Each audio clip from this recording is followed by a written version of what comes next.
Bonjour tout le monde. Est-ce que vous m'entendez? Oui. Ok, donc on commence dans une petite minute.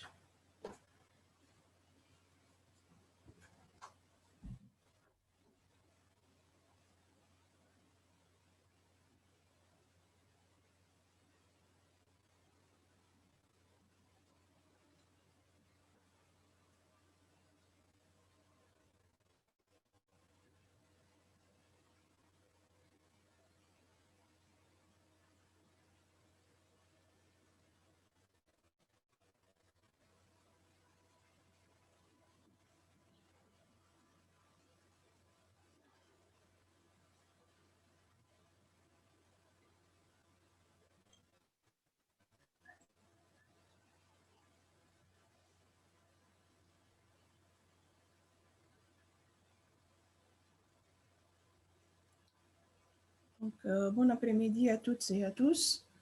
On entame donc ensemble la correction des séries métabolisme. Donc, cette fois, on va se focaliser sur les icosanoïdes, la partie donc lipoprotéines et la partie donc acides aminés. Mais avant tout, on va essayer donc ensemble de corriger le premier exercice de la première série. C'était donc la partie bioénergétique. Non, on a 2 heures de TD, c'est pas 4 heures. Donc, c'est de 2 heures à 4 heures aujourd'hui. Donc, on essaie pendant... Oui. مدام السيري متاع الليبوبروتين والكوليسترول مش موجودة في الموديل. Bon, c'est un QCM, c'est pas une série, donc on va voir. On va essayer de la faire ensemble. Donc, c'est pas assez long, donc c'est un QCM.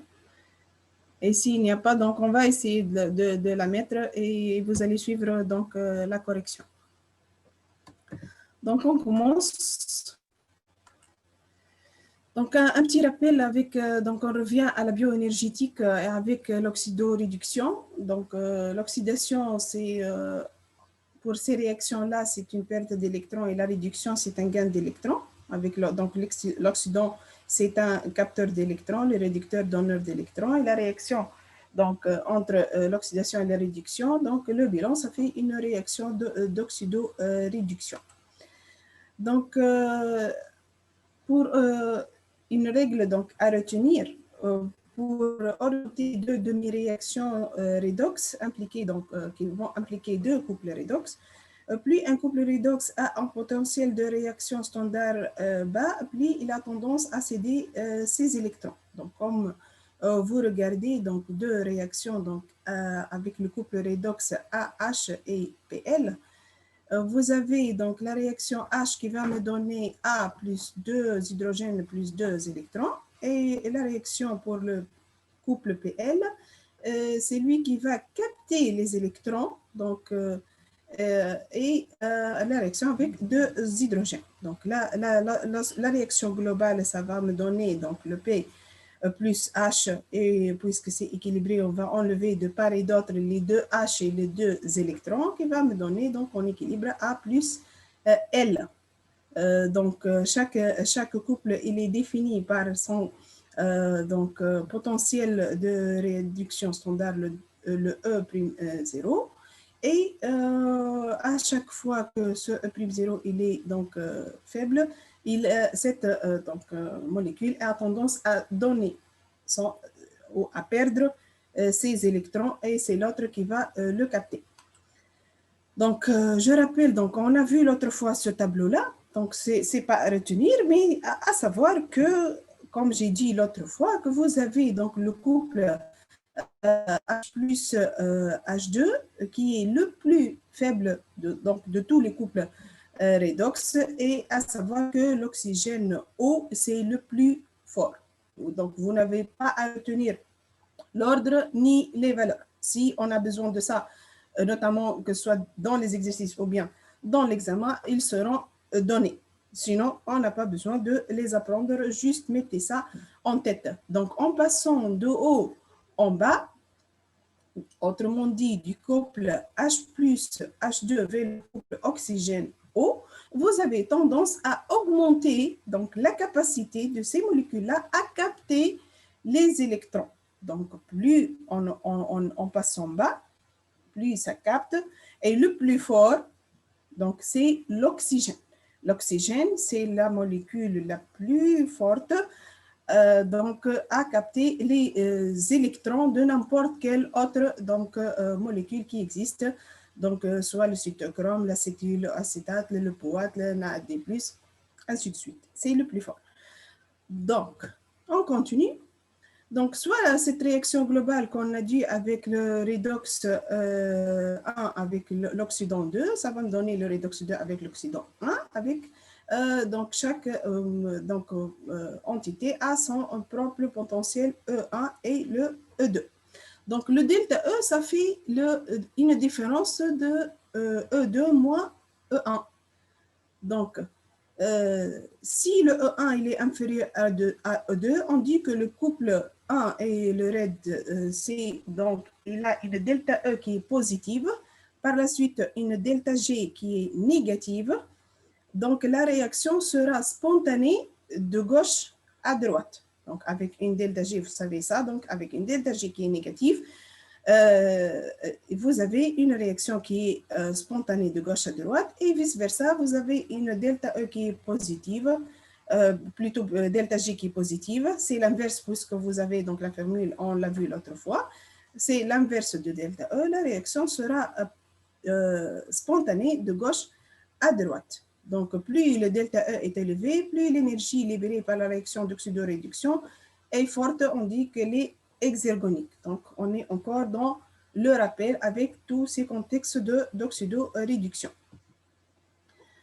On a vu l'autre fois que ce delta G égale moins NF delta E avec le delta E, c'est on passe donc le N, c'est le nombre d'électrons échangés entre le réducteur et l'oxydant. Généralement, il est égal à 2 pour les réactions d'oxydoréduction utilisées donc en bioénergétique spécialement, mais sinon on peut avoir des N qui varient 1, 2, 3, ainsi de suite.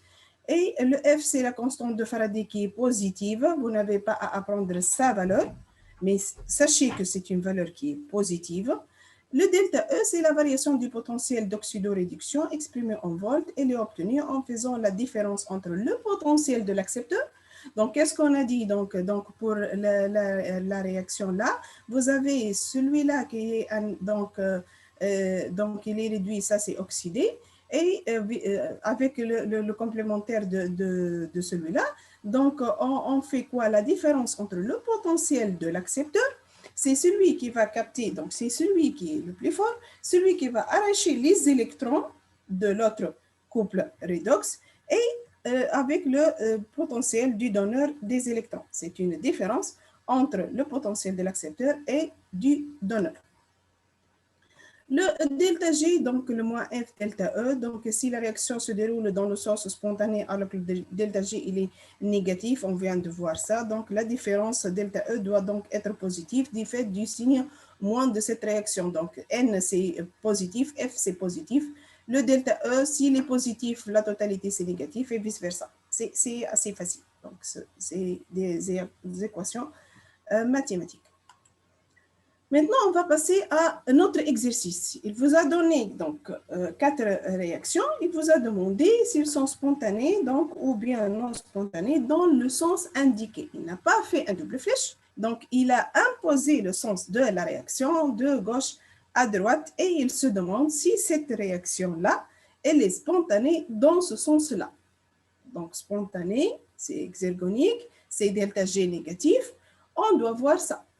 Okay, là, il vous a donné donc le tableau, il vous a donné le E de chaque donc, molécule à part et il suffit donc de faire un tout petit calcul comme on va le voir.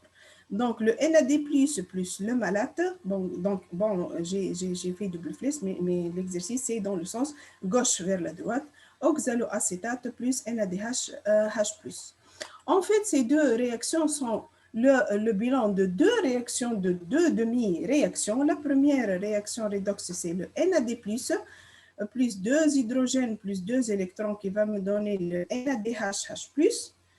Et donc, avec son potentiel qui est indiqué de moins 0,32 volts.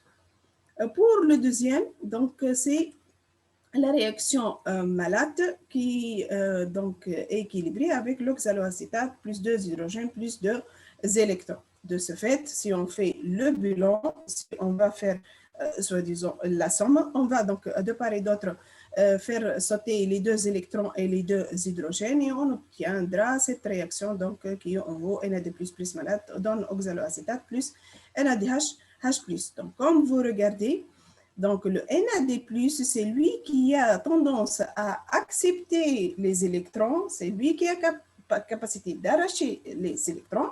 Et de ce fait, donc, on va donc mesurer le delta E. Donc, le delta E, c'est le moins 0,32. Donc, c'est lui. Donc, qu'est-ce qu'on a dit? Celui donc, qui a la capacité d'arracher des électrons, moins le potentiel de l'autre, celui qui a capacité de céder ces électrons. Donc, ça fait, c'est le moins 0,32 moins 0,17. Donc, ça fait plus 0,17 et la somme, ça fait moins 0,15 volts. Donc, ça, c'est le delta E. Vous voyez, donc, le delta E, il est négatif. Donc, et le delta G, c'est le moins 2 fois F fois le delta E. Donc, ça va donner une réaction qui est positive. Puisque le négatif avec le négatif, ça va donner une réaction qui est positive. Donc, on n'a pas fait de calcul que sauf pour le delta E. Donc, il vous donne les valeurs, c'est pour faire le calcul. Et il suffit de savoir le signe donc, pour dire qu'il s'agit d'une réaction endergonique ou bien exergonique. Donc, le couplage dans le sens thermodynamiquement, il est non spontané. Pourquoi? Parce que ce delta G, il est positif. S'il est positif, c'est une réaction qui est endergonique, c'est une réaction qui nécessite de l'énergie. Donc, dans ce sens-là qui est imposé donc, dans l'exercice, la réaction ne peut pas être effectuée de façon spontanée. Il lui faut donc un apport énergétique pour qu'elle se fasse dans ce sens-là. Donc, on dit que la réaction, elle est non spontanée et la réaction, elle est endergonique. Donc, ça, c'est pour le premier exemple. Et c'est la même chose pour les autres couples redox. Donc, vous avez donc le fumarate plus le malate, ça va donner succinate plus oxaloacétate. Donc, on regarde qui est le donneur donc, des électrons et qui est l'accepteur. Et on va faire la différence delta E de la sorte de... Donc, on calcule, c'est 0,03 moins 0,17, ça fait 0,2 volts pour le delta E, avec le delta G moins 2 fois F fois le delta E qui est positif, de façon à avoir un delta G qui est négatif. On ne peut pas comprendre de quoi sans faire la différence.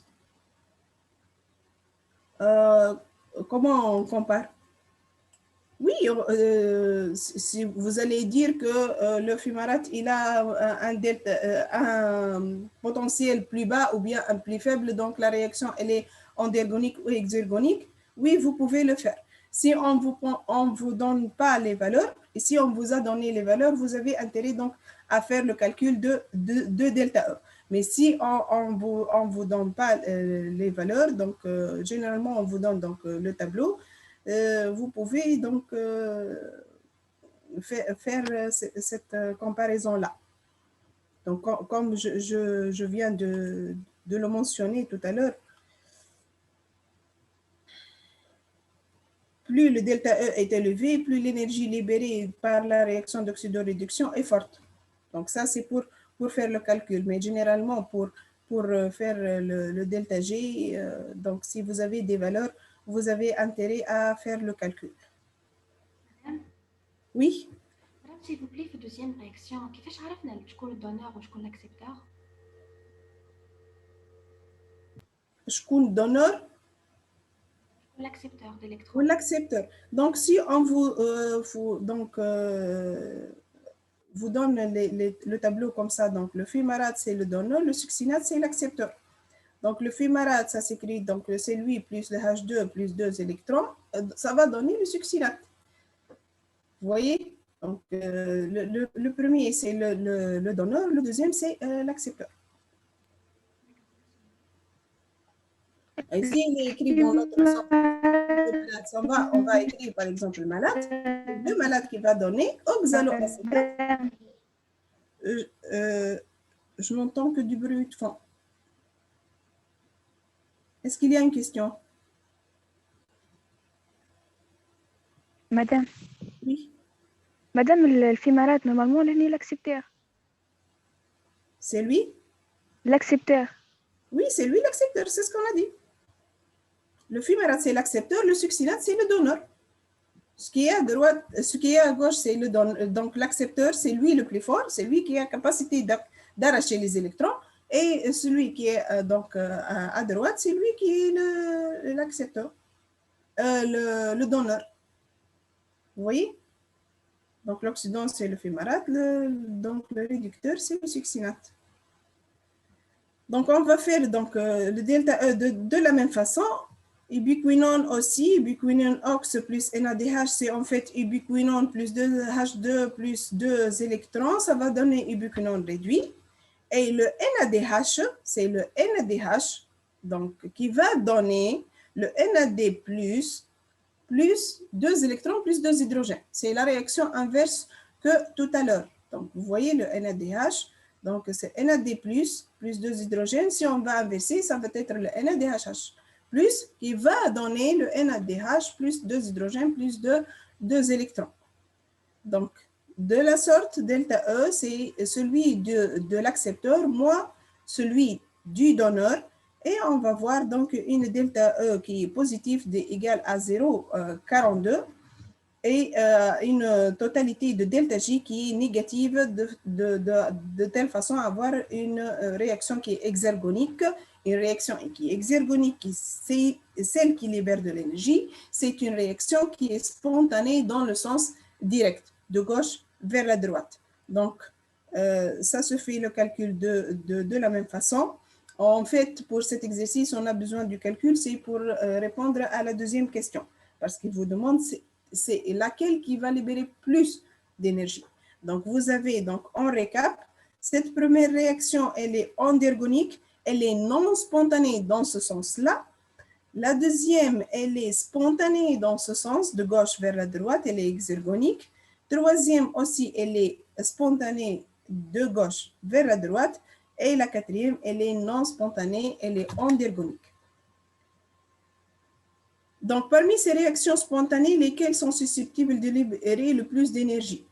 C'est pourquoi on a intérêt à calculer les delta E, sinon on ne peut pas répondre. Donc, la réaction numéro 3 est susceptible de libérer le plus d'énergie puisque son delta G, donc, justifie brièvement votre réponse, c'est parce que son delta G, il est plus important. Donc, si on regarde, vous avez la réaction numéro 2 avec donc 0,2 de delta E, moins NF, c'est la même pour les deux réactions. Donc, delta E, donc ça c'est 0,2 et l'autre c'est 0,42. Donc, ça va libérer plus d'énergie. Donc, son delta G, il est inférieur. En valeur absolue, il est beaucoup plus important. Mais en valeur, donc, de point de vue donc, valeur, c'est une delta G qui est inférieure de point de vue valeur. C'est pourquoi on va dire que la réaction numéro 3, elle a la capacité de libérer beaucoup plus, bon, c'est pas beaucoup plus, mais c'est plus d'énergie que la réaction numéro 2. Et donc, j'ai dit l'autre fois que plus les molécules sont éloignées dans le tableau, plus le pouvoir réducteur est important. Donc, le H et l'oxygène, vous voyez là, l'hydrogène, c'est le plus haut, l'oxygène, c'est le plus bas. Donc, cette réaction-là, c'est la plus exergonique possible qui peut y exister. Donc, et plus ils sont éloignés dans le tableau, les valeurs, les molécules, plus leur delta G est importante. C'est clair? Donc, ça, c'est pour l'exercice numéro 1. On entame maintenant donc, la partie égosanoïde si vous n'avez pas de questions. Donc, on passe. Donc, l'exercice numéro 1, la structure. Oui. Madame, les réactions endergoniques ديما يكونوا spontanées. Endergonique, c'est le contraire. يا ربي exergonique ديما يكونوا spontanées. ديما معناها. Oui. Exergonique, c'est une réaction qui est spontanée parce qu'elle libère de l'énergie. Elle se fait et elle libère de l'énergie. Qu'est-ce que ça veut dire non spontanée? Elle ne peut pas se faire toute seule. Et on doit lui apporter, comme les réactions de certaines enzymes qui sont régulées, vous avez intérêt à apporter de l'énergie, de l'ATP par exemple, du NADHH+. Donc, si on apporte de l'énergie, cette réaction, ce n'est pas une réaction qui est spontanée, c'est une réaction couplée à l'énergie. Elle est endergonique, elle nécessite de l'énergie. Mais toutes les réactions exergoniques sont des réactions comme ça, spontanées. Donc, on n'a pas besoin d'énergie pour la faire. C'est clair? Madame? Oui, merci. Oui, oui. Madame, delta G est plus importante en valeur absolue, oui. D'accord, merci. En valeur absolue, mais de point de vue signe-moi, elle est inférieure.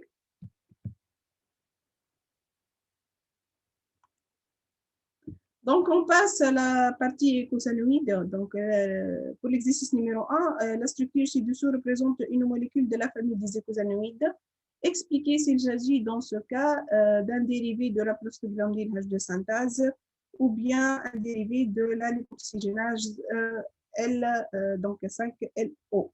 Donc, vous avez cette figure-là. Donc, on va commencer par un petit rappel. Donc, en principe, vous avez vu ça pour ceux et celles qui ont assisté pour le cours. Donc, vous avez vu ça avec Sikamen Jamoussi.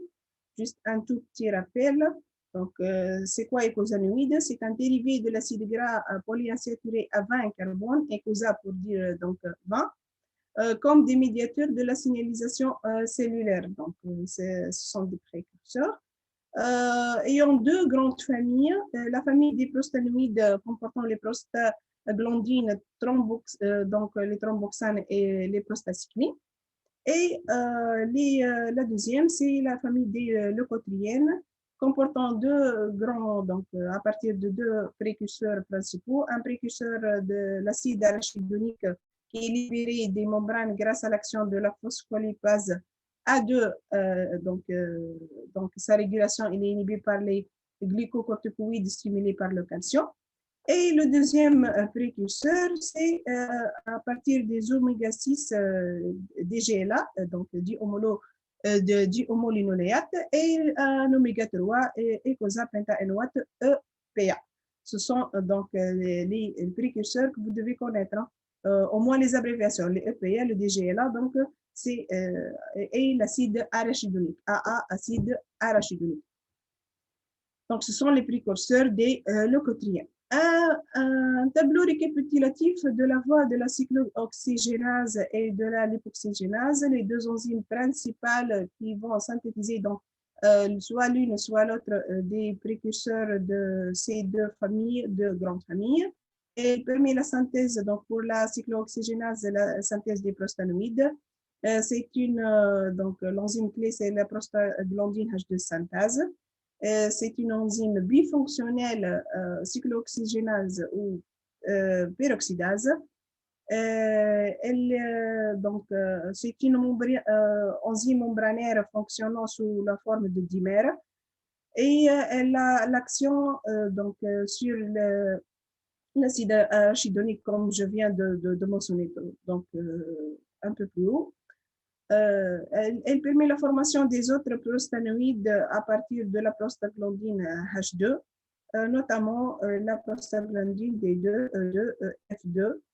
Et elle permet aussi la synthèse des prostacyclines ayant deux cycles et la thromboxane ayant un seul cycle et un cycle hexagonal. On passe donc à la deuxième enzyme clé de synthèse, c'est la lipoxygénase, 5-lipoxygénase. À l'état basal, cette enzyme, elle est soluble et elle est inactive.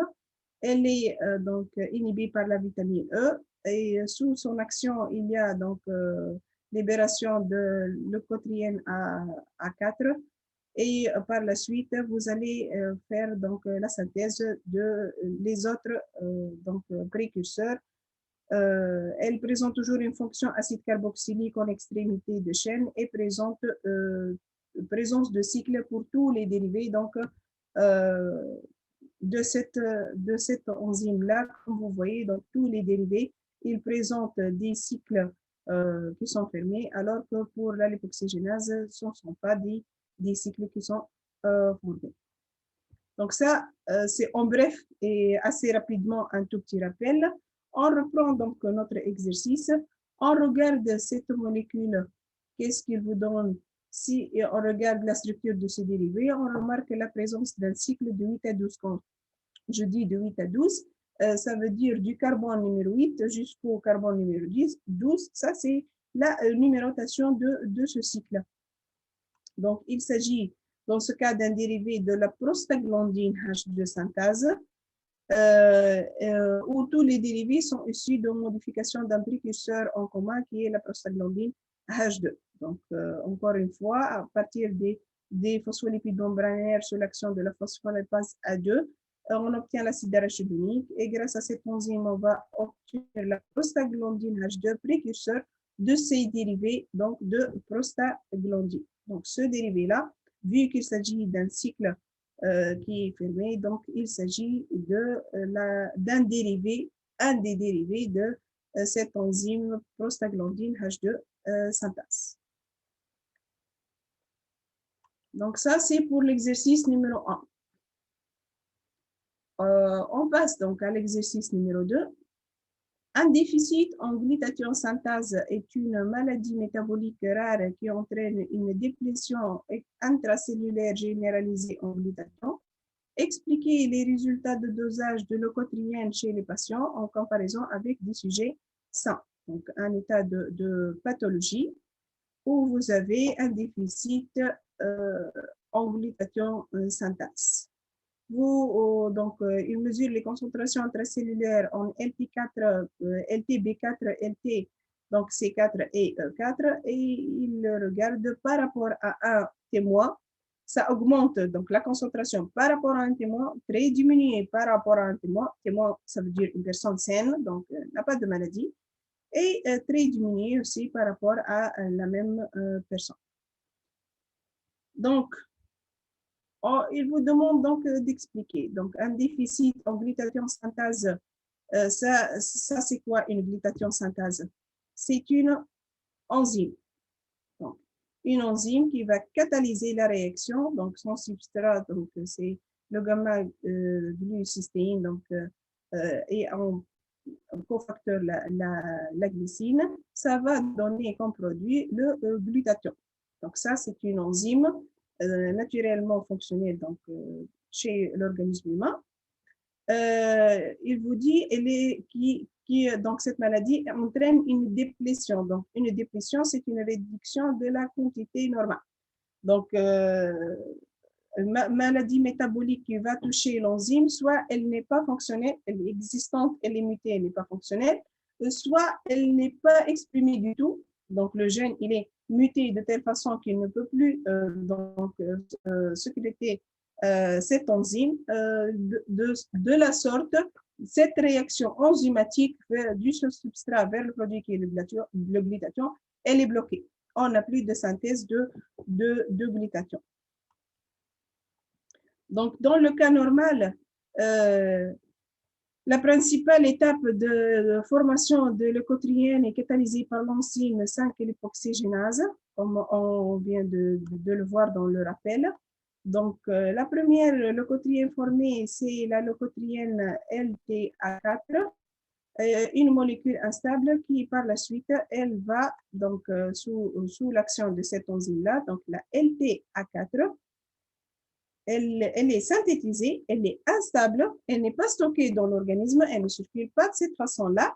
Soit elle va subir une première voie pour se transformer sous l'action d'une hydrolase en LTB4, soit elle va emprunter la deuxième voie grâce donc, à ce glutathion, donnant des leucotriènes C3, donc C4, CD4 et E4. Donc ça, c'est le cas normal. Soit elle va adopter cette voie-là, soit elle va adopter l'autre voie. Ça dépend des besoins de l'organisme qu'est-ce qu'il a besoin, donc qu'est-ce elle a intérêt à synthétiser.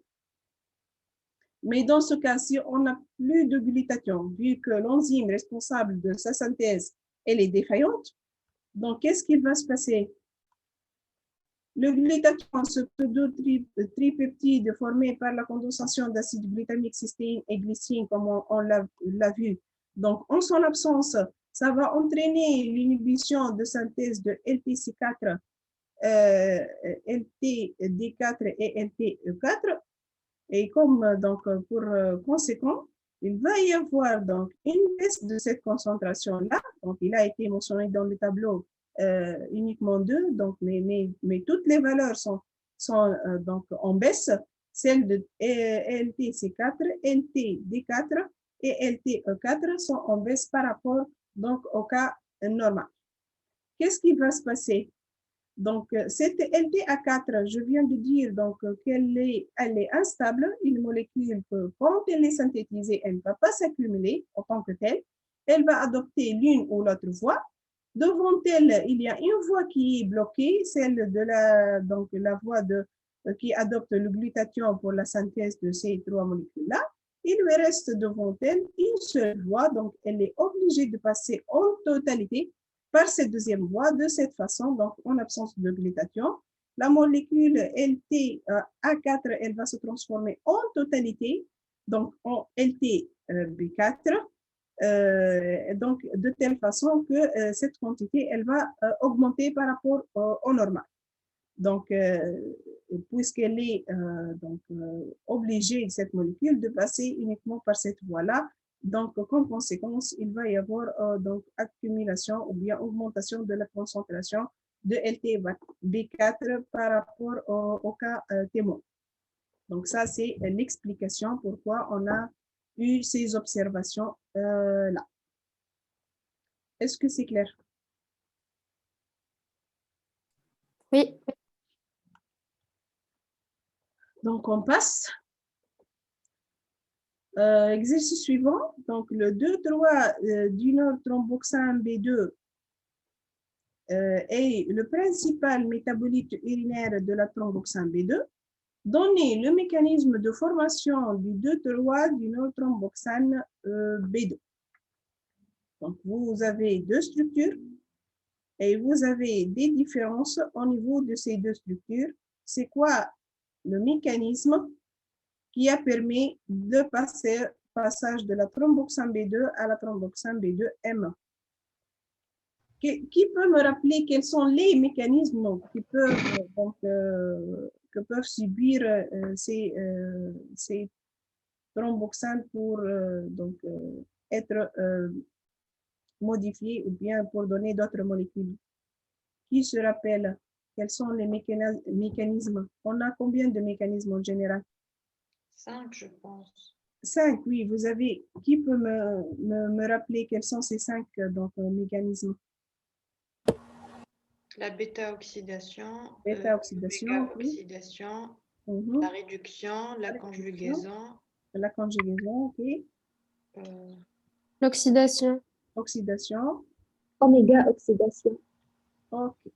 Donc, ce sont les principales méthodes de catabolisme de ces molécules-là, soit la bêta-oxydation, donc la dégradation du côté COH en libérant à chaque fois 2 molécules, donc 2 carbones du côté COH. La réduction, donc on va réduire la double liaison en l'éliminant. Une oxydation va donc introduire de l'oxygène. De la conjugaison, on va soit déplacer la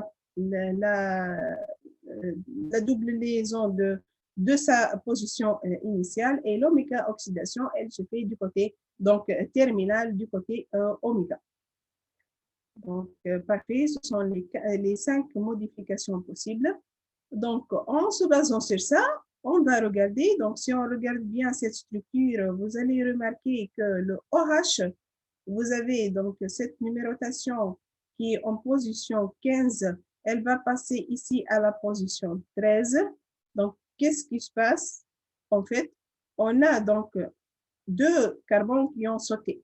Donc, c'est uniquement ça. C'est la seule différence. Donc, et les deux carbones qui ont sauté, ils n'ont pas sauté du côté oméga, mais plutôt du côté COH. C'est pourquoi la numérotation, elle a changé. Si on a gardé le même 15, donc ça va être une molécule qui est tronquée de la partie oméga, mais c'est plutôt du parti COH où on a perdu donc de carbone de ce côté-là, de telle façon que cette numérotation, elle est passée de 15 donc, à 13.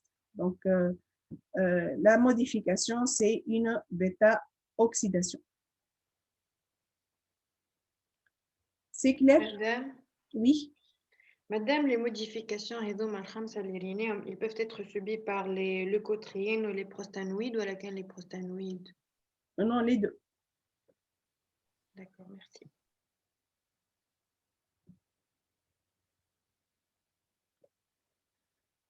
Donc, on passe maintenant à la partie acide.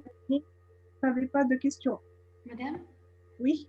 Madame, s'il vous plaît, علاش عرفنا اللي هي بيتا ماهيش اوميغا؟ J'ai pas compris la différence. Du fait de cette numérotation, donc si elle était du parti oméga, vous regardez, donc ça c'est numéro 1. 1, 2, 3, 4, 5, 6, 7, 8, 9, 10, jusqu'à 12, 13, 14, 15. Vous suivez? Donc ça c'est pour le premier. Maintenant, le 1, il est où? Donc 1, 2, 3, 4, 5, 6, 7, 8, jusqu'à 13. Donc, vous regardez au-delà de 13 et au-delà de 15. Vous avez 1, 2, 3, 4, 5. Ici, 1, 2, 3, 4, 5. Donc, du côté C-terminal, si on ose dire, donc du côté terminal donc de ce lipide, il n'y a pas de modification. C'est pourquoi, parce que la numérotation, si vous vous rappelez bien, donc en premier semestre, comment on numérote un acide, un dérivé donc, de lipide, c'est la partie COH, c'est elle qui porte le numéro 1. C'est toujours la fonction principale, c'est elle qui porte le numéro 1. Donc le 1, 2, 3 jusqu'à la fin. Ou bien de la fin, c'est oméga, oméga 2, 3, 4, 5, 6. Vous vous rappelez donc deux façons de faire la numérotation. Maintenant, si on va partir du côté COH, il y a une modification. Vous regardez, c'est la même structure. Vous avez ce carbone-là et ce carbone-là qui ont sauté. Donc, s'il y a deux carbones qui vont sauter à la fois et du côté COH, ça ne peut pas être qu'une bêta-oxydation parce qu'il va y avoir donc cette coupure de deux molécules de carbone simultanément via la bêta-oxydation. Donc, on rejoint encore, c'est la même bêta-oxydation que vous avez vue dans le cours des lipides. Ça, c'est déjà un dérivé lipidique. C'est la même donc, modification de bêta-oxydation que va subir cette molécule-là. Vous voyez? C'est pourquoi donc, vous avez une modification au niveau de... c'est donné exprès. Hein. La numérotation, elle est donnée exprès pour savoir donc, que vous avez une modification du côté COH. C'est bon? Oui, madame, merci. Donc, on passe à la partie maintenant acide aminé. Donc, complétez les bulles. Vous avez donc acide aminé 1, ça va donner acide alpha-cétonique 1, en équilibre donc avec l'alpha-cétoglutarate et l'acide glutamique. Il demande à ce niveau-là quel est le type de la réaction. C'est quoi le type de cette réaction qui va transformer donc cette alpha-glutarate en acide glutamique? Transamination. C'est une transamination. Parfait. Et la nature du coenzyme, cette réaction, elle nécessite un coenzyme qui s'appelle quoi? Phosphate de pyroxyle. Ça s'appelle? Pas tout ça. Phosphate de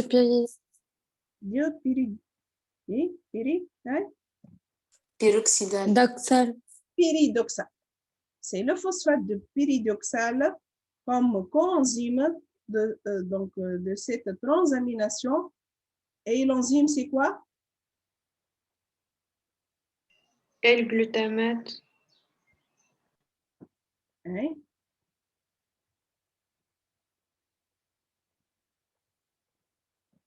C'est Et le une glutamate déshydrogénase. OK. Donc, c'est une transaminase. On passe maintenant, vous regardez donc le sens de cette flèche de l'acide glutamique vers l'ammoniac NH4+, et vous allez donc me dire donc, à ce niveau-là le type de réaction. Désamination. Désamination oxydative. Oxydative, c'est une désamination oxydative. Il faut suivre donc cette flèche, ça c'est dans le sens acide glutamique NH4+, c'est une désamination oxydative, et le nom de l'enzyme, il peut ne pas être Glutamate déshydrogénase.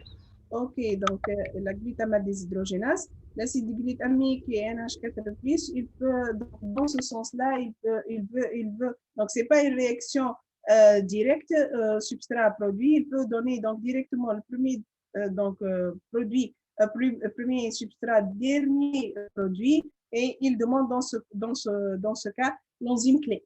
Donc c'est pas donc toute la voie, il demande uniquement l'enzyme clé qui va donc faire la réaction de cette façon-là. Maintenant, on va passer de NH4+, cet ammoniac, vers la glutamine. Donc, vous suivez cette flèche-là. Il demande le nom de l'enzyme. Glutamine synthétase. OK. La glutamine synthétase. Et dans le sens contraire, est-ce qu'elle est catalysée par la même enzyme? La glutamine vers l'ammoniac NH4+.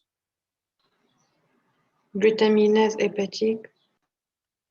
C'est la glutaminase. Parfait. Donc, ce n'est pas la même chose. C'est une réaction qui est réversible, mais on ne peut pas vraiment dire donc, que c'est une réaction réversible parce qu'elle est catalysée par deux enzymes différents. Maintenant, NH4+, il va intégrer le cycle de l'ornithine. On dit cycle de l'ornithine ou bien quoi? Cycle de l'urée. Cycle de l'urée, exactement. Ça va donner comme produit final quoi? Urée. L'urée. Urée. Donc, le plus correct, c'est l'ornithine, en fait, mais on peut le rencontrer ou bien cycle de l'ornithine ou bien cycle de l'urée, et ça va indiquer la même chose. Madame, Oui. نجم تراجع الدقيقة ديال قبلها. Madame, le glutamate déshydrogénase, elle catalyse la réaction الأولى متاع transamination هكا ولا؟ La glutamate, oui, Naïvi. La glutamate déshydrogénase, أيوة. elle catalyse la transamination الأولى هكا ولا؟ Oui. D'accord, merci. Donc, je répète pour la troisième fois, il faut apprendre les réactions clés et leur régulation.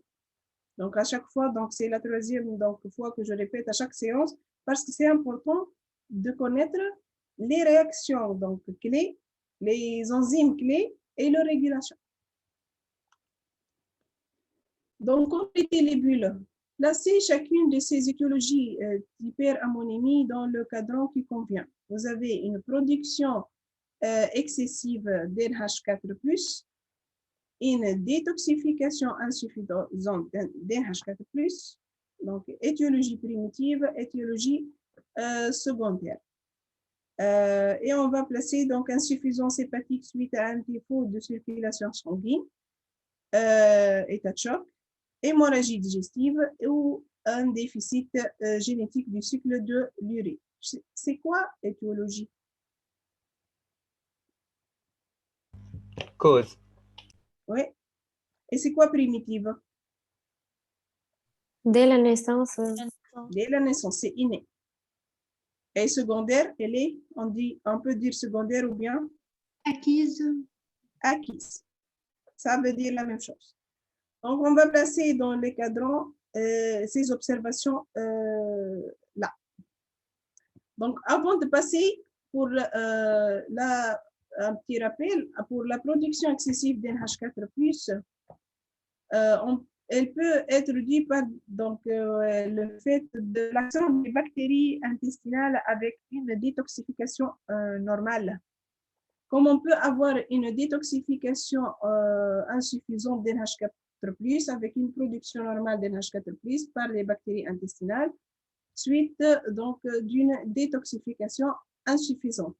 Mais généralement, la production excessive via ces bactéries intestinales est couplée à une détoxification insuffisante.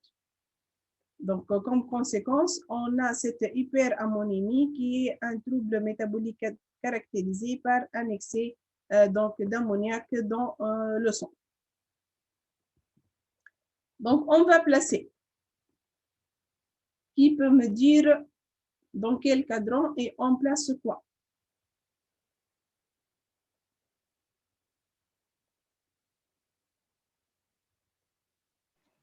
Le déficit génétique, étiologie primitive avec détoxification insuffisante. Donc, un déficit de cycle de Rayleigh, donc une étiologie primitive, détoxification insuffisante. Oui, les deux autres. Hémorragie digestive, étiologie secondaire avec production excessive. Donc, il s'agit d'une hémorragie digestive.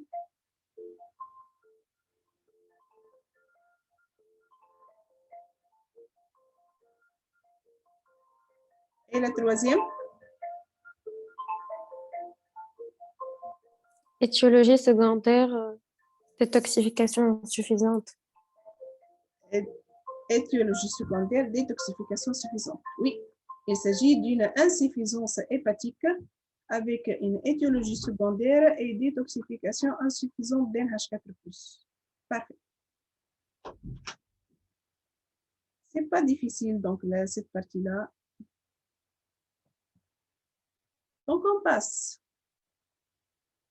Exercice numéro 3. Expliquez sommairement qu'est-ce qu'un acide aminé cétogène et donner un exemple. Qu'est-ce qu'un acide aminé cétogène? Qui peut me dire ça? Le catabolisme du squelette carboné de cet acide aminé aboutit à la formation d'un intermédiaire acétyl-CoA ou acéto-acétyl-CoA. Parfait. Donc, 3 classifications donc, possibles pour ces acides, ces acides aminés. Vous avez les acides aminés donc glucogènes, les acides aminés cétogènes et les glucogènes cétogènes à la fois. Donc, vous avez cette classification et vous avez, il suffit de prendre ces deux-là. La partie donc cétogène, leucine, et glycogène cétogène, les deux à la fois, isoleucine, phénylalanine, tryptophane et tyrosine. Donc, ça, ce sont les acides aminés donc, à apprendre, et notamment les deux acides aminés cétogènes.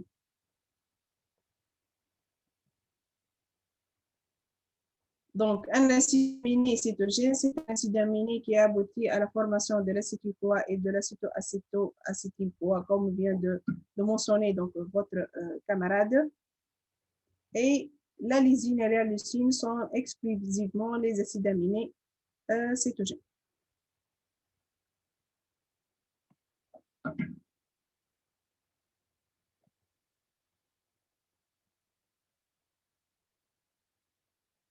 Donc, s'il n'y a pas de questions, on passe à l'exercice suivant.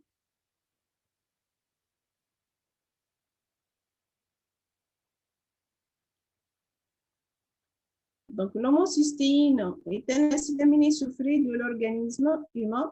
Cependant, son accumulation, c'est l'hyperhomocystéinémie, est toxique.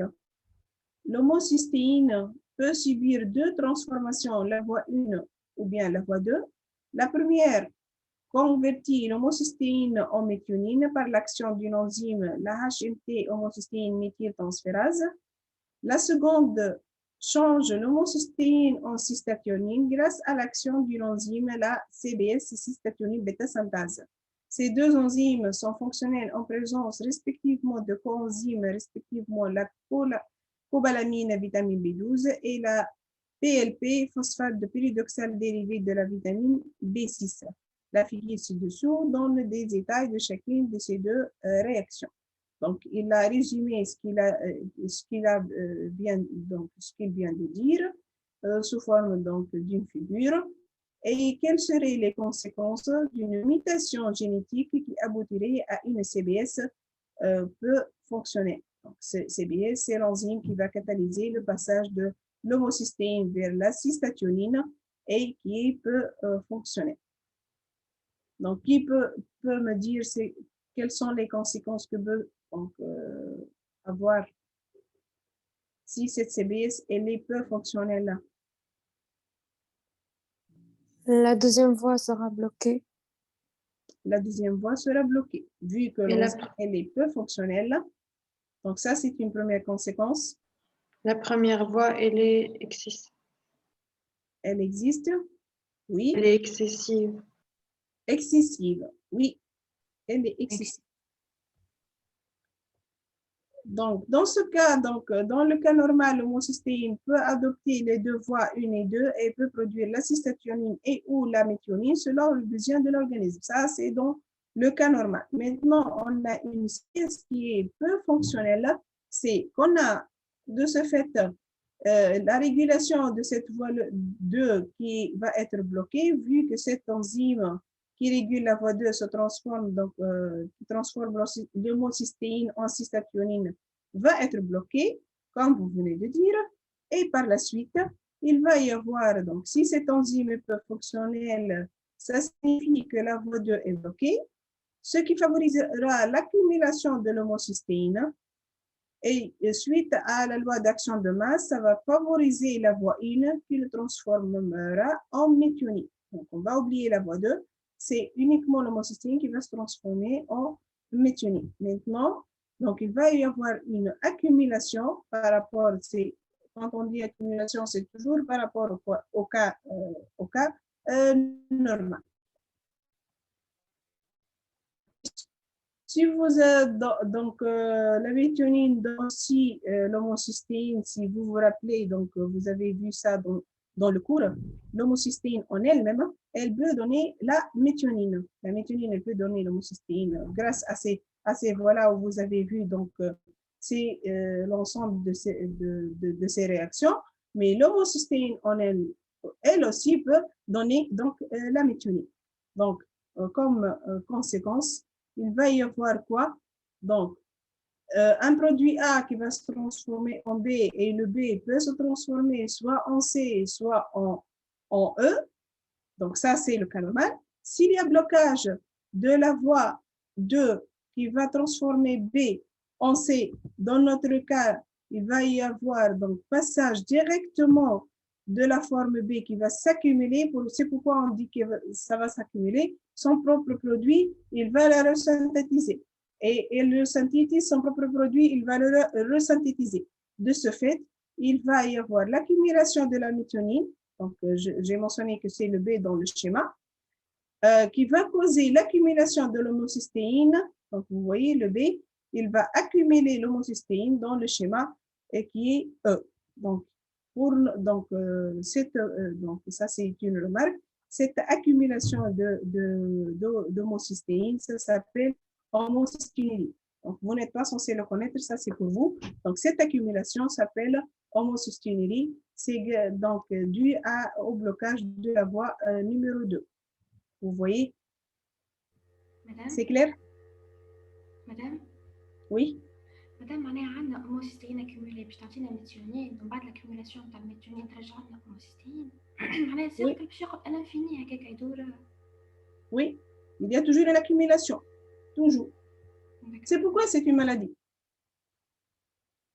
À chaque fois, au lieu d'adopter donc les deux voies et ça va donc parfois on favorise la voie 1 ou bien la voie 2. À chaque fois qu'on a de l'homocystéine, se transforme en méthionine, homocystéine et c'est comme ça. Il y a, à part l'apport donc externe, vous avez une accumulation et une resynthèse. Homocystéine, méthionine. C'est une boucle. Et c'est pourquoi il y a une accumulation. Donc, vous voyez donc accumulation de B qui va entraîner une accumulation de E parce que ça passe uniquement dans une seule voie. Donc ça, c'est une maladie donc, héréditaire aussi métabolique, l'homocysténurie. On passe donc maintenant, quelle serait la conséquence donc d'un apport simultané de vitamines B6 et B12?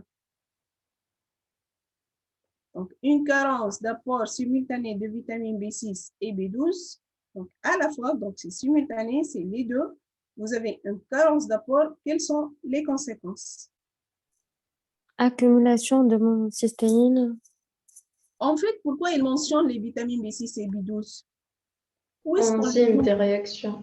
les coenzymes des deux réactions? Exactement. Donc, si vous regardez bien, vous avez comme coenzyme ici donc, la B6 et ici la B12. Donc, si vous avez un manque, qu'est-ce qu'il va y avoir? La réaction sera lente. Quelle réaction? Si on n'a pas de coenzyme, est-ce qu'on a donc, Blocage de réaction. Il n'y a pas de réaction, exactement. Donc, un déficit enzymatique ou bien un déficit en coenzyme, les deux vont causer le blocage de la voie donc enzyme de l'action de l'enzyme et ça va arrêter la formation du produit vers du substrat vers son produit. Donc, quelles sont les conséquences? Accumulation d'homocystéine. Accumulation d'homocystéine. Donc, les vitamines B6 et B12 sont les cofacteurs simultanés des deux enzymes CBS voie 2 et HMT voie 1 qui sont indispensables au déroulement de ces activités enzymatiques. Je dis bien, ils sont indispensables. Donc, comme je viens de dire, une réaction enzymatique du substrat vers son produit, s'il y a une enzyme qui est défaillante, il n'y a pas de produit. S'il y a un coenzyme qui est défaillant, il n'y a pas aussi de produit. Même s'il y a l'enzyme qui est fonctionnelle. Mais elle ne peut pas fonctionner sans son coenzyme. Donc, une carence d'apport simultané de vitamines B6 et B12 peut entraîner des niveaux élevés d'homocystéine dans le sang, c'est l'hyperhomocysténémie. Donc, qu'est-ce que j'ai dit? J'ai fait une remarque. Donc, si vous avez dans l'énoncé, généralement c'est comme ça, si on a dans l'énoncé quelque chose qui est souligné, mais c'est applicable même dans l'examen. Si vous avez quelque chose qui est souligné ou bien quelque chose qui est en gras ou qui est en italique, dans l'énoncé, elle est différente. Donc, c'est sûrement, on a besoin de ça dans une réponse quelque part. Qu'est-ce qu'il vous a donné? Il vous a donné dans l'énoncé, le mot cystéine est un acide aminé sulfate de l'organisme humain. Cependant, son accumulation, et il a mis entre parenthèses hyperhomocysténémie, est toxique. Donc, il vous a indiqué cette fois, c'est pas comme tout à l'heure. Tout à l'heure, il n'a pas indiqué le nom de la maladie. Et si vous ne l'avez pas vu dans le cours, vous n'êtes pas censé la connaître. Et on ne vous demande pas de citer le nom. Mais cette fois, même si vous ne la connaissez pas, il l'indique dans l'énoncé. Donc, si il l'indique dans l'énoncé, en principe, on fait ce qu'on appelle on vous donne dans l'énoncé, vous allez l'utiliser pour la réponse. Donc, vous allez me dire qu'il y a un niveau élevé de homocystéine et ça ne suffit pas. Il suffit donc, ça ne suffit pas donc, comme réponse.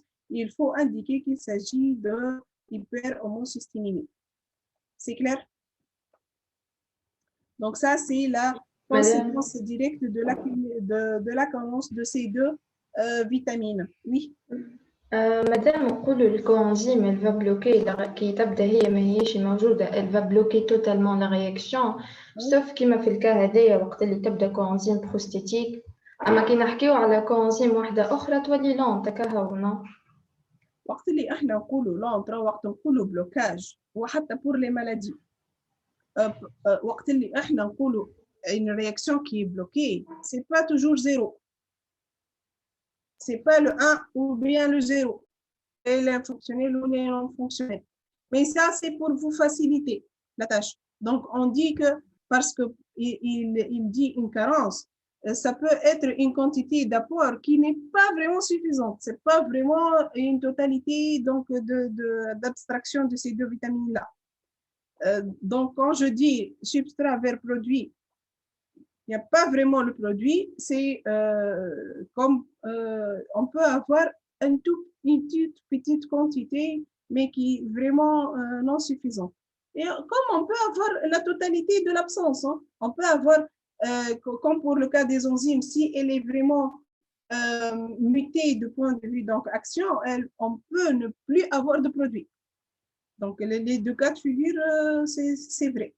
On dit que, mais sans entrer dans les détails, on ne va pas dire qu'elle va être ralentie, on va juste dire qu'elle est bloquée. C'est clair? D'accord, merci. Donc, un traitement composé d'un mélange de vitamine B peut-il être proposé dans les situations d'hyperhomocysténémie? Donc, faites attention à la question.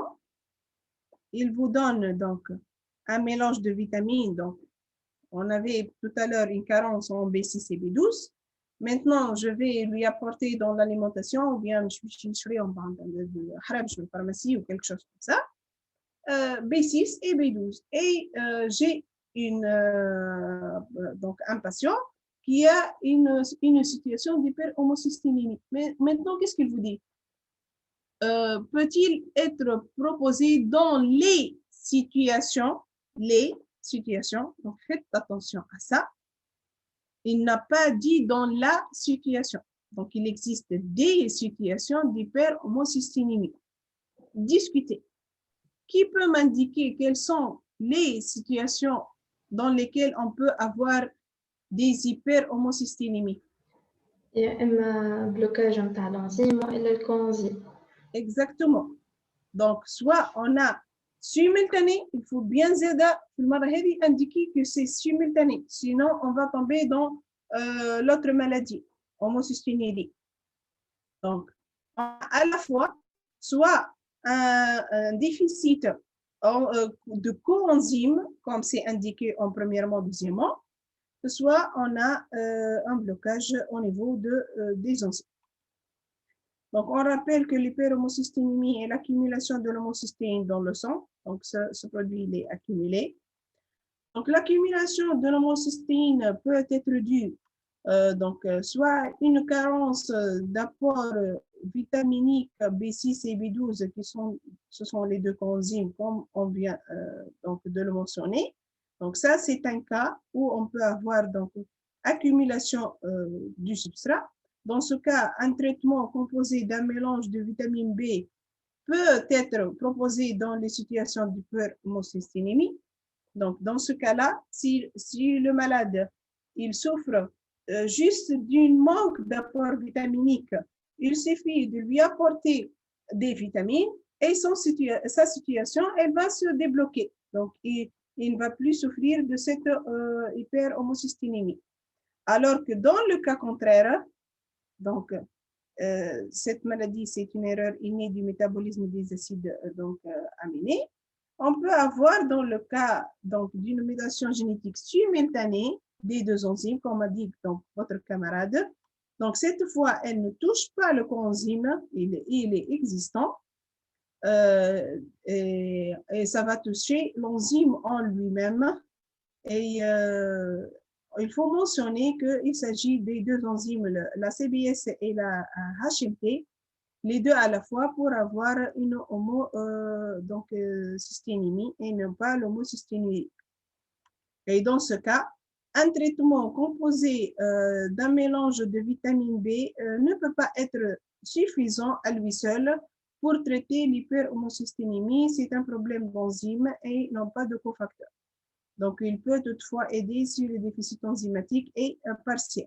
C'est comme vous venez de mentionner, vous avez dit donc tout à l'heure, on peut avoir une réaction qui est ralentie. De ce fait, c'est pas une enzyme qui est complètement bloquée, mais c'est une enzyme qui est peu fonctionnelle et on peut donc compenser cette manque par l'ajout de vitamines. Donc, dans un certain cas, on peut traiter avec les vitamines. Dans l'autre cas, c'est pas donné. On ne peut pas donc traiter parce que ça touche les enzymes et ils n'ont pas leur cofacteur. C'est clair? Madame? Non? L'homocysténurie, il est secondaire à l'hyperhomocysténurie. homocystéine. J'entends pas bien, vous avez beaucoup de bruit de fond. Là, c'est bon, encore. Je vais essayer de comprendre. Quand l'homocystéine, elle est secondaire à l'hyperhomocystéinémie. Elle est secondaire par rapport à معناتها تابعين بعضهم معناتها حتى اللي كان عندنا إيبير بعد كان باش نلقاو الهوموسيستين les deux maladies حكينا عليهم. Il va avoir les deux maladies à la fois? Non. Non, ça c'est... Oui. نجمو اللي كان عندنا بلوكاج في السي بي اس نجمو نلقاو إيبير هوموسيستين.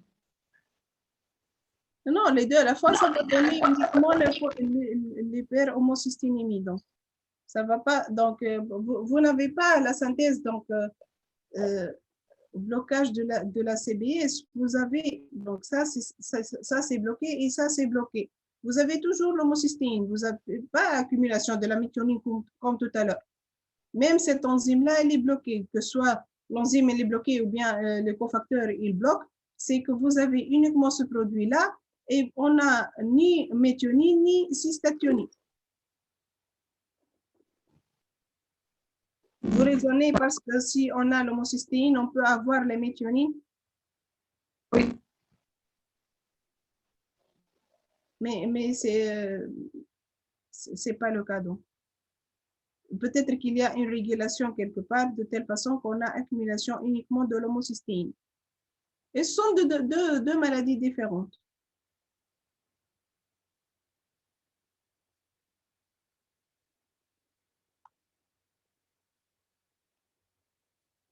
On demande s'il y a le traitement par voie orale ou injection. Pour les vitamines, c'est par voie orale. On va apporter des vitamines par voie orale. Sinon, qu'est-ce qu'on injecte?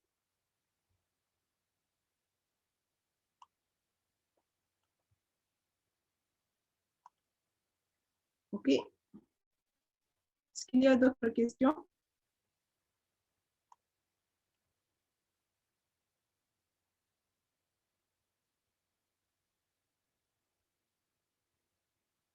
C'est quoi?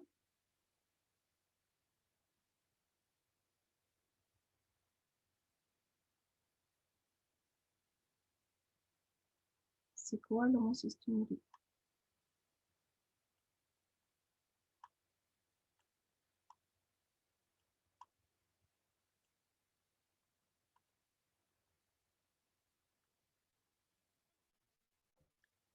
Je viens de dire que tout à l'heure, l'accumulation de la méthionine, qu'est-ce qu'on a dit? On a raisonné de telle façon que si on bloque donc, cette voie-là, donc on est ici, on est en premièrement, donc si on bloque cette voie, il va y avoir de la méthionine. L'accumulation de cette méthionine, elle va elle aussi donc assurer la surproduction d'homocystéine. Et on va avoir donc l'accumulation de la méthionine. Cette accumulation va entraîner l'accumulation de l'homocystéine.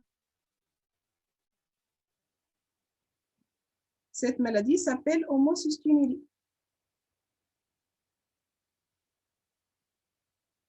Donc, si on bloque ce que vous venez de voir, il y a une enzyme qui est mutée, et vous avez donc une voie qui est fonctionnelle, l'autre qui est bloquée. Cette maladie-là, c'est pas à prendre, ça c'est pour vous. Je vous ai dit que ça c'est juste une remarque pour vous, ça s'appelle homocysténurie.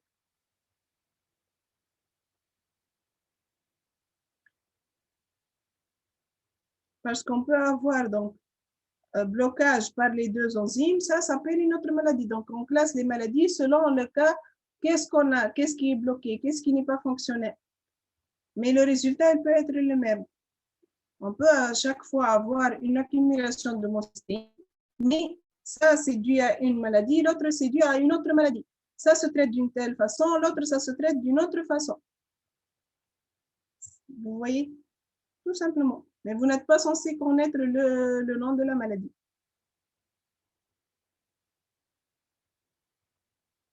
OK, donc, si vous n'avez pas de questions, on va passer donc à la dernière partie de CTD. Donc, juste un QCM en bref. Exploration des lipoprotéines plasmatiques.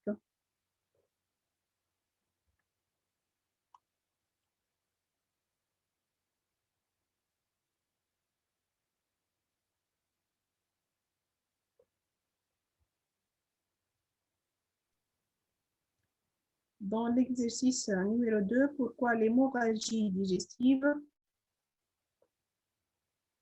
est accompagnée d'une production excessive d'NH4. Donc, ça, en principe, c'est sous l'action de ces bactéries, donc ça va être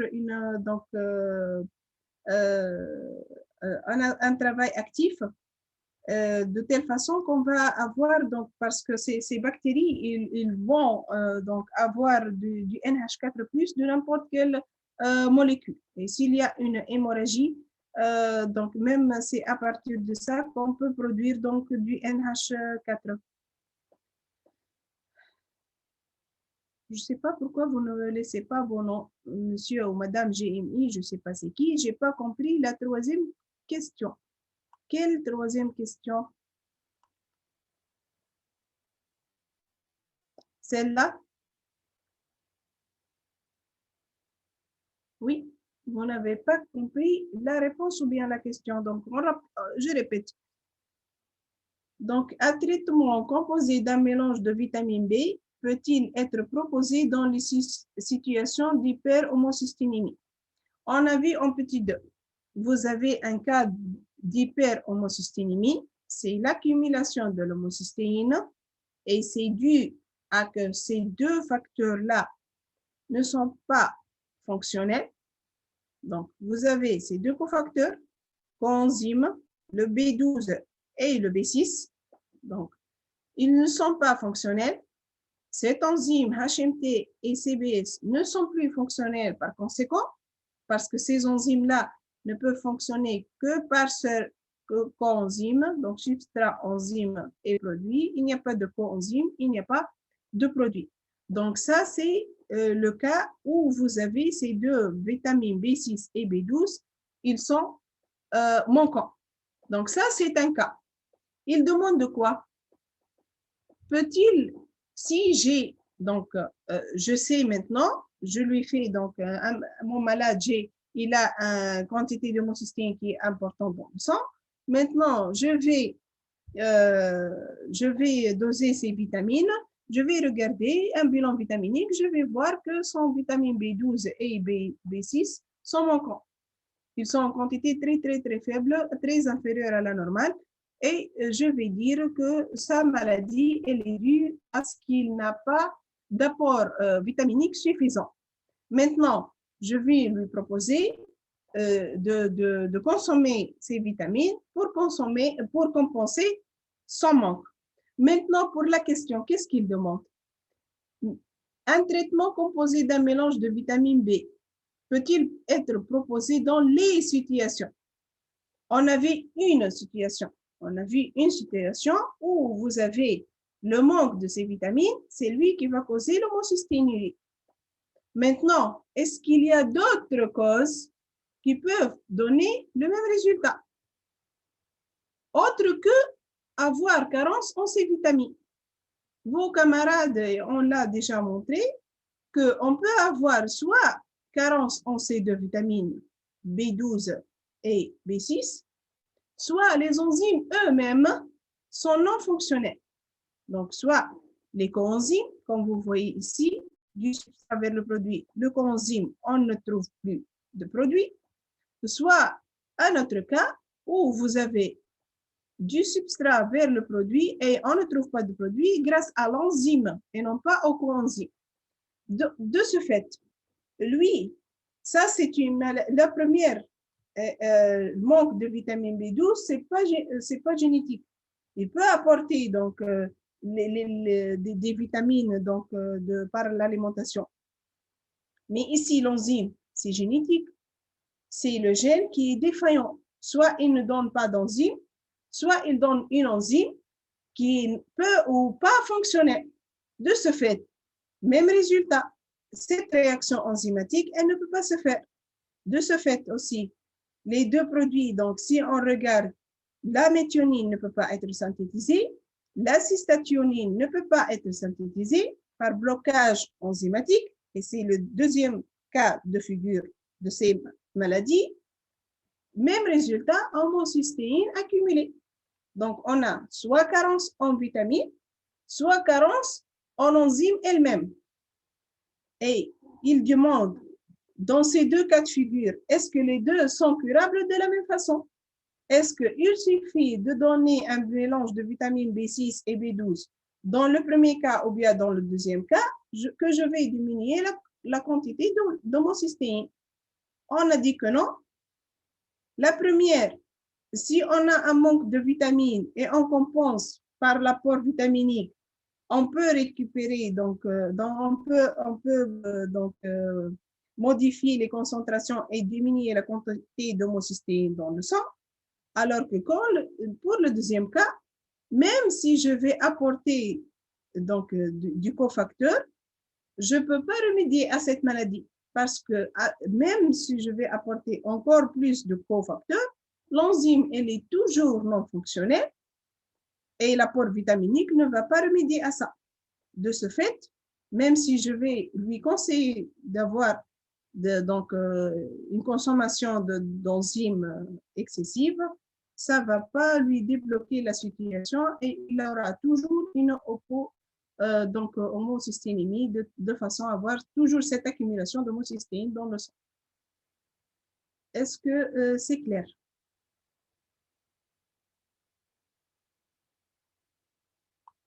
Oui. C'est on dose l'homocystéine et la SABS pour avoir la cause de la maladie. Parfois, on peut doser certaines enzymes, parfois, on doit passer directement par voie génétique. C'est par séquençage. Ils vont localiser, donc le génome humain, il est connu. Ils vont donc savoir directement donc, sa partie donc, génétique de la protéine et ils vont voir s'il y a des mutations et c'est quoi la cause de la mutation. Si on ne peut pas doser les protéines parce que doser les protéines, c'est pas vraiment donné. Je ne sais pas dans ces maladies-là, sincèrement, je ne suis pas experte dans ces maladies. Je ne sais pas si c'est le cas où on peut vraiment passer directement au dosage de la protéine si elle n'est pas existante. On peut même ne pas doser l'activité, on peut passer par voie, par les anticorps, par des reconnaissances ELISA et Western blot.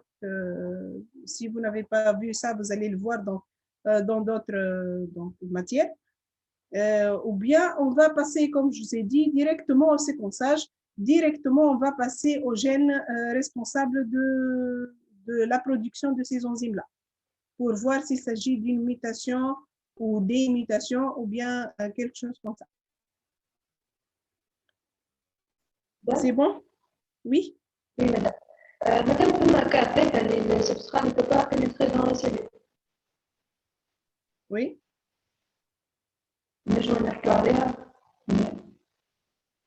Dans ce cas, je ne sais pas. C'est quoi votre homocystéine ne peut pas pénétrer dans la cellule? Dans ce cas, non. Elle existe et elle s'accumule. Hyper-homocysténémie, si elle n'entre pas, il n'y a pas d'accumulation. Alors qu'on parle d'hyper-homocysténémie. Elle est déjà donc surproduite. Dans le cellule, dans le sang,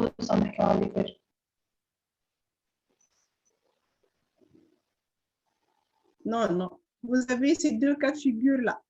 Uniquement ça. Soit ça touche l'enzyme, soit ça touche le co-substrat. Le coenzyme plutôt. D'accord, merci.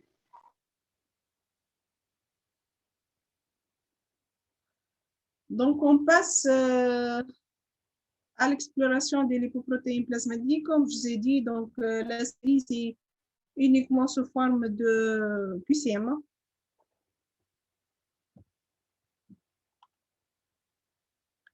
Donc, comme première question, une augmentation des concentrations sériques en ApoA1 traduit l'augmentation des lipoprotéines. C'est quoi ApoA1?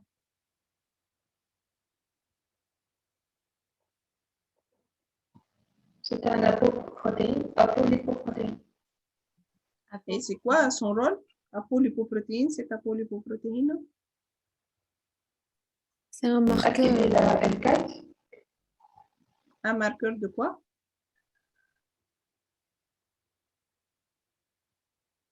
DHDL. De A4, madame.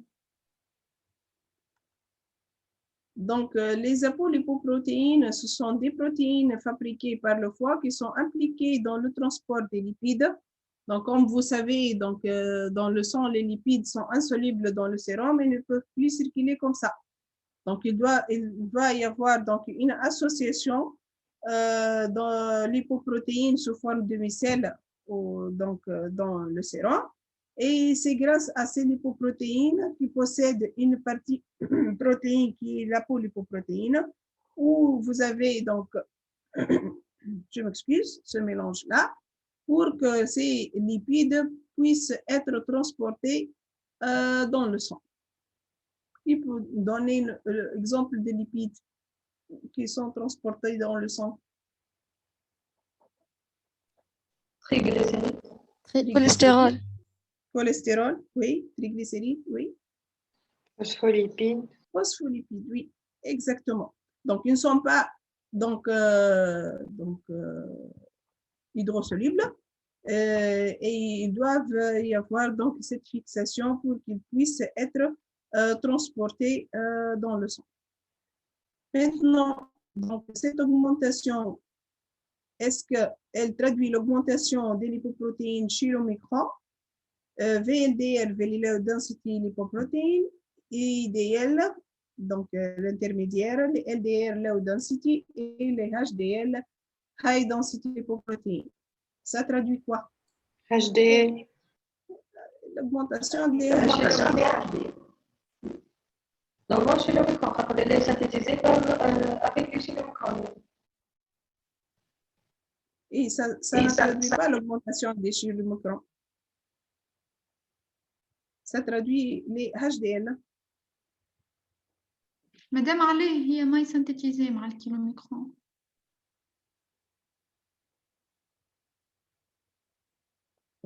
C'est ce que je sais.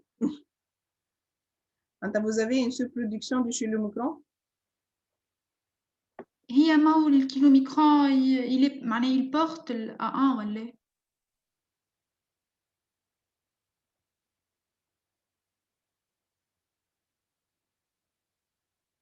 Donc, elle est synthétisée dans le foie, puis elle va être transportée pour le transport de ces lipides.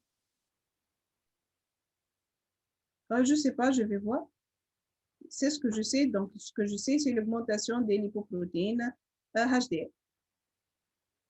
مادام خاطر عندنا تابلو في الكتاب قالوا لابو A1 موجودة في الاتش دي ال وشي الأوميكرون. On va vérifier ça donc. Donc, un sérum d'aspect lactesson et qui donne un test de crémage positif avec un sous, donc l'agent clair traduit l'augmentation Des chylomicrons. de quoi? Chylomicrons. Des chylomicrons.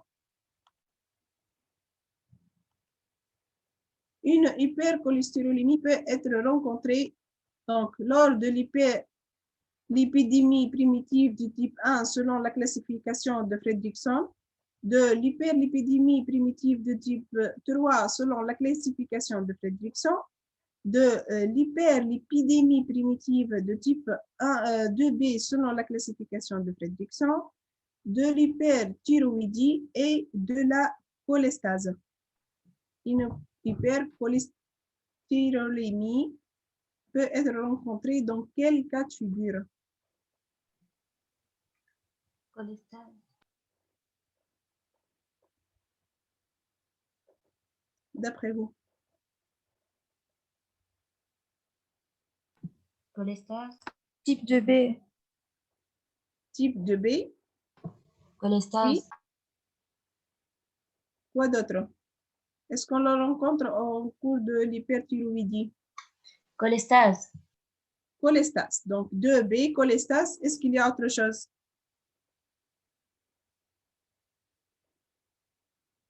Aussi, au niveau du type 3, donc au niveau de la primitive, donc l'épidémie primitive de type 3, de type 2B et la cholestase, cette hypercholestérolémie.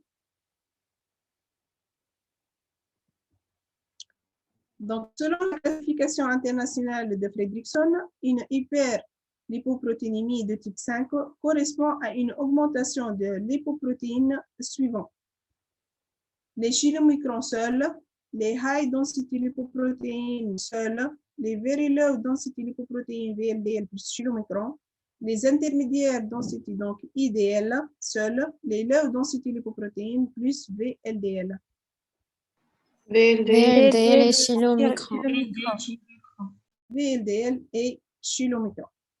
Donc, ce sont le hyperlipoprotéinémie de type 5. Le bilan lipidique de première intention comporte le dosage du cholestérol total, le dosage de triglycérides, le dosage du cholestérol HDL, l'électrophorèse des lipoprotéines plasmatiques et le dosage des apolipoprotéines. Un bilan lipidique de première intention. Donc, comme première chose qu'on peut faire, ça correspond à quoi? Dosage du cholestérol total. Ou triglycérides et cholestérol HDL. Cholestérol HDL. Donc ça, c'est un test de première intention. Si on remarque quelque chose qui n'est pas normal à partir de ce test-là, on va passer à d'autres tests et ça s'appelle plus un première intention. Donc c'est le dosage du cholestérol, des triglycérides et du cholestérol HDL. Donc, une abétalipoprotéinémie donne à l'électrophorèse des lipoprotéines sériques de dimension des lipoprotéines chylomicron, VLDL, IDL, LDL ou HDL. LDL. LDL. Donc, une bêta-lipoprotéinémie donne l'électrophorèse des lipoprotéines LDL. Donc, c'est ça, donc, la série de lipoprotéines. Madame? Donc, si vous n'avez pas de questions, on a terminé toutes les parties du QCM. Oui. مدام علاش قلنا كاين شيلوميكرون مش الفي ال دي ال معاهم بليتو علاش قلنا كاين شي ال دي ال من غير في ال دي ال ما فيهمش كات بي Non.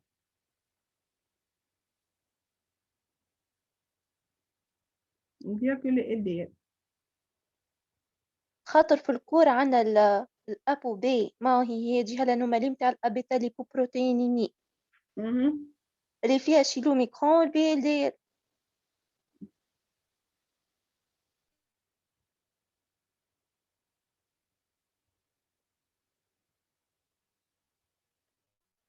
Est-ce qu'on fait les chylomicrons dans l'électrophorèse? Non. Non. Ah, d'accord, madame. À l'électrophorèse, vous voyez, on précise. Donc, c'est à l'électrophorèse des lipoprotéines sériques de dimension. OK, donc, est-ce que vous avez des questions à propos de ce qu'on a vu? Madame? Oui. Oui, le QCM de classification. QCM de quoi? La classification de Fredrickson. Alors? La cholestase témoigne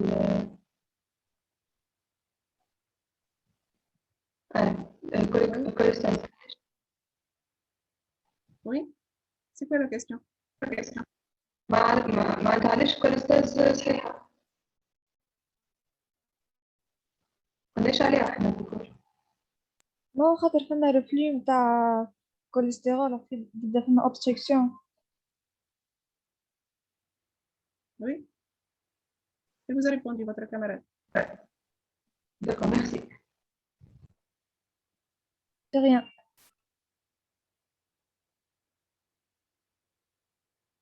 Ok, c'est bon, donc on a fini. مدام يعيشك تنجم تبعث لنا الكوريكسيون خاطر ما عندناش منه الكسام. Ok. Merci beaucoup. Ou la séance pour ceux ou celles qui n'ont pas assisté, donc elle existe déjà donc sur le Moodle, la séance d'avant-hier. Donc déjà elle est existante depuis hier. Merci, madame. Madame? Votre camarade, il me demande la spécificité de la conitase qui catalyse deux réactions. Vous n'avez pas assisté avant-hier, je vous ai répondu à la question. Donc, elle catalyse deux réactions dans le cycle de Krebs. Je vous ai même mentionné, vous directement, je ne sais pas monsieur ou madame qui. Donc, elle catalyse les deux donc, réactions successives, mais avec, donc, avec une fois, elle fait une hydratation, la seconde fois, elle fait une déshydratation. C'est pas la même chose et c'est pas la même chose à la fois. C'est une enzyme, comme on a vu d'autres enzymes qui sont bifonctionnelles. Celle-là, elle est bifonctionnelle, mais pas les deux à la fois. Soit elle fait une hydrolyse, soit elle fait une, donc, le contraire. Et de ce fait, elle peut réaliser les deux premières réactions du cycle de Krebs, cette aconitase. C'est bon? Madame? Oui. Madame, بلي l'examen QCM كالعادة؟ Non. 30 QCM avec 5 ou 6 ou 7, je ne sais pas combien de profs. C'est toujours comme ça. Merci. J'espère que vous avez réussi 101, la biochimie. C'était pas difficile. Hein? J'ai pas vraiment donc, vu la totalité des notes, mais j'espère que vous réussissez ça aussi. Donc, c'est 30 QCM. Ça porte bien sûr sur tout le métabolisme. Et pas moins de 5 crocs. La note, c'est presque moitié-moitié entre QCM et croc. Ce que vous trouvez facile, donc vous commencez avec. Ça sera quand? Est-ce que c'est déjà réglé, donc l'examen? Ça sera pour quelle période? Le 9 juin. Vous commencez le 9 juin? Oui. Oui. Et ça serait quel le premier examen? Donc, vous commencez avec quoi? 109. Là, 109, c'est 9 juin. Ok, donc bon courage à toutes et à tous. Bonne chance. Et, Merci. Merci, madame. j'ai vraiment donc, voulu vous voir, mais bon, avec cette épidémie, on n'a pas la chance de se connaître. Donc, bon courage. Et donc, pour l'unité 108, je ne sais pas si vous aurez des TD, je ne sais pas, vous voyez avec Dr Hansa et Madame Mouna et Madame Aïd, je ne sais pas si vous aurez des TD, je ne sais pas. Correction des glucides de la première séance, ok, donc vous avez donc la correction des glucides et la série TD lipoprotéines. Ok. Donc, merci à vous. Je vous souhaite encore une fois bonne chance, bon travail. Et à très bientôt. Inch'Allah.